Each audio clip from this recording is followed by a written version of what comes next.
on a piece of paper and drew me a Donald Duck. I got it in here yet. In 1976, at the age of 9, Kurt's parents divorced. Kurt moved to the nearby town of Montesano with his father, transferring to Beacon Elementary School. Here he met one of his long-lasting school friends, Darren Nevery.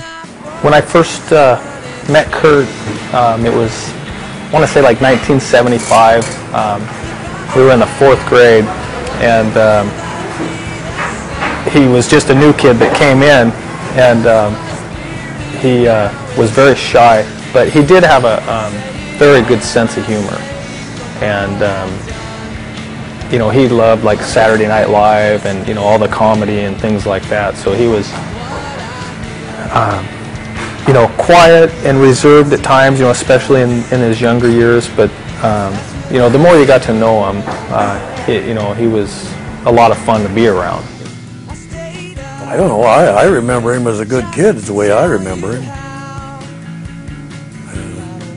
He always helped around here when he lived with us. He definitely had highs and lows.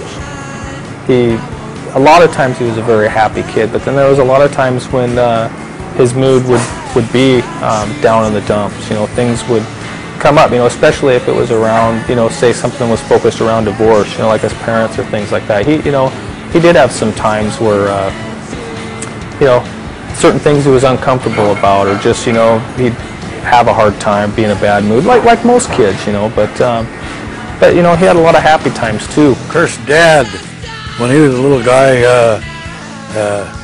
he took steel guitar lessons, and we still had the guitar, and we'd give it to Kurt.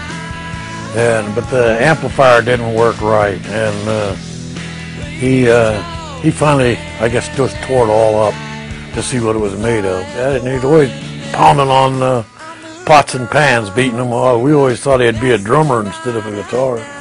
Because Kurt and I both were in school, especially at that age, were really small in stature. And to see him carrying that big snare drum in a case around was, you know, it was kind of funny. But then just to hear him play that and beat on it, you know, you knew right then that he, you know, he was musically talented. And as we got older, like the high school, when he was in band, you know, we'd maybe have another class like PE that was close to the band room, and you'd hear this drum playing. I mean, someone just beating the drums like you can't believe, you know. I mean, it sounded like a rock drummer, you know. So, you know, people would actually go to the band room, you know, they'd hear this, and you just follow the sound, and, you know, here's Kurt on the drums, you know, just going for it like between classes or something. And, you know, right then it was like, wow, you know, I figured he'd grow up to be a drummer, you know. Kurt's obvious affinity for the drums made his family and friends think he would become a famous drummer. But instead, his musical interest moved towards the guitar. When I first saw Kurt play the guitar, we must have been like 15 at the time. You know, he may have played some before that, but, you know, probably kind of a closet player maybe as he was getting good, and you could tell that every time you saw him, he must have practiced an awful lot, you know, because he got better fairly quickly. You know, from going from that time period when he was just learning how to play the guitar, and just growing up around this area, I don't think anybody ever envisioned how big he would become. It was very amazing to see him progress, and yeah, you know, you don't know what kind of expectations to have for that person, you know, at the time, even knowing they're so talented. It's, you know, especially when they get as big as Nirvana got, very, you know, I don't think anybody could have predicted that. Krist Novoselic was born in California, but moved to Aberdeen after his parents too were divorced. At 6'7" and of Croatian descent, Krist was impossible to miss around Aberdeen. He started his lifelong friendship with Kurt after being introduced by a friend, Jesse Reed. Jesse, Kurt and Krist all played the guitar together, running through the usual Kiss and Led Zeppelin covers. Nothing emerged from these initial sessions, except a close and loyal friendship. Little did they know what the future would hold for them.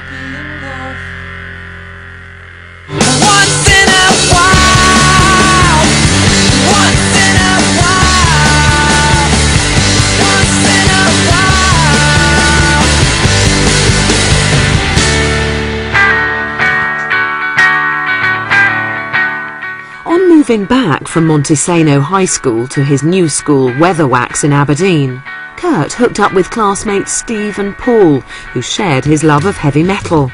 I looked over and there's this other kid that I recognized, little blonde guy, sitting next to me. And I could tell he wasn't in the 12th grade. And he had Motorhead written on his peachy with all the other bands of the day, Led Zeppelin and Black Sabbath and such. And I said, "Hey, you like Motorhead?" And he opened his peachy and he had all these cutout pictures of different bands, guitar players. He had a picture of Lemmy Kilminster from Motorhead flipping off a Ronald McDonald statue. And I said, "Hey, that's awesome." And from then on, we hung out quite a bit. And he eventually began living at my house, and he lived with me for about 8 months. He'd go see his mom quite often. She always knew where he was. He just didn't want to live by their rules. There were virtually no opportunities for Kurt economically in Aberdeen. I mean, he considered joining the military because that was one of the only job prospects. He worked for a while washing dishes at a, resort-type restaurant that was even down on its luck, and he took a job at the YMCA teaching kids how to swim. But none of these were jobs that paid more than minimum wage. And I was able to get a copy of Kurt's resume in the context of doing my book, and it was hilarious because he listed his employment, and it was pitiful. The young Kurt and his friends steered well away from heavy-duty drugs, but like most of their peers, smoked pot and sniffed gas. There was a time when, like in 9th grade, we were, pretty disrespectful at times, just being normal teenagers. And one time, he had asked me if I wanted to go outside of the school and smoke some pot with him. And, at the time I thought, yeah, why not, so let's go. And I thought we'd go hide somewhere to do it. Well, I've fallen right out to the very front of the school and behind like a big rhododendron bush. I mean, it was probably about the stupidest thing you could do. But of course we do it, and he gets away with it, and of course he thinks it's great, and it was it was ballsy to do it, and it was also just kind of like, he was showing that, he would do things like that, and how, anti-authority he was. We were really, really, really, really heavy drinkers and heavy substance abusers at really young ages, and Kurt was too. He made this big apparatus to huff isobutane out of the bottom of Ed's shaving grid gel, and he declared himself addicted to Ed's shaving gel at one point. At the age of 16, and not being able to settle at either of his parents' or friends' homes, Kurt got his own house, a move he was immensely proud of. It was a horrible little house, but he was really proud of it. I remember that he was really hurt because he showed it to his mom, who didn't live that far away at the time, and she said that she didn't like the idea of her son living in a run-down shack. And it really hurt his feelings because he was really proud. This was his house, He was very possessive of it. My house, it's not a crummy apartment, it's a house, and it was like a little 2-bedroom thing that he lived with Luke in. He applied for a job cleaning dog kennels, essentially washing down dog feces, and he was deemed not qualified for that job. So you really have to say, if you're not qualified to clean up dog crap, what are you qualified for? He worked as a janitor briefly. He eventually was fired from that job. He was not a very diligent, hard worker for the most part, but there was very little opportunity for him in any context. Kurt would buy pounds of potatoes, and he had this scummy old dress shirt that he would use to soak the grease out of them, and they'd live on French fries. And one day we were there, and we were high on acid, and Kurt decided he was going to make a lava lamp. He said he knew how. I remember that. He put this old candle wax, he melted it into the French fry oil and put it in this mason jar and put it under a light bulb, and was trying to get it to work like a lava lamp. And then we all got mad and he threw it on some girl from the neighborhood. At one point he was going to pretend he was mentally retarded so he could get a free high school diploma and go to the retarded class. Yeah, I remember. And he was sure that would be an easy way to get through high school and not have to do anything but grunt and moan. And it never came to fruition.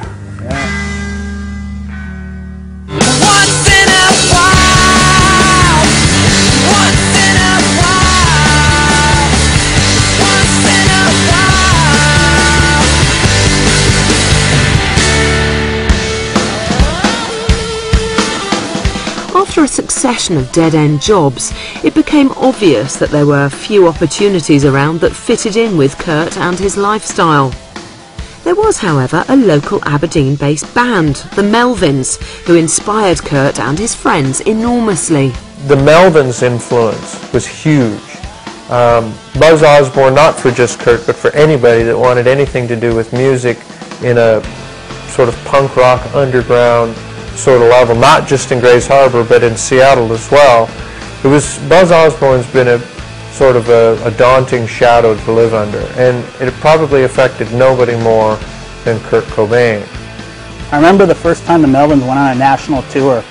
We were bored as hell. We didn't have anyone to hang around with. There was no, because it was like a ritual to go to band practice. Kurt and me and a few other people were allowed to actually sit in the room with them and totally deafen ourselves listening to the Melvins.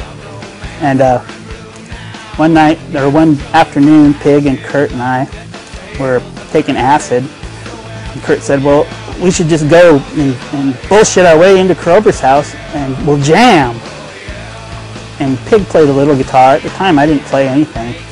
And Kurt walked to the front door and pounded on the door, and Dale's dad came out, and he was known to have a few, and he was really drunk.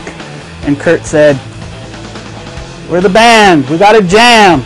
And he just moved out of the way and led us back into the back room. He was an old dude. We went back there, and I played drums, and Kurt played guitar, and Pig screamed obscenities. Yeah. And we taped them all over Krober's Jimi Hendrix tapes. We filled them full of this horrible, horrendous noise. And I remember Krober got back from tour, and he was like really pissed at us. Who did that? I mean, Kurt wanted really nothing more than to be a member of the Melvins when he was growing up, and he was never offered that job, so he ended up creating his own band that was, more Melvin-esque maybe than the Melvins themselves. He tried out for the Melvins and totally lost it and couldn't do anything. And Yeah, choked.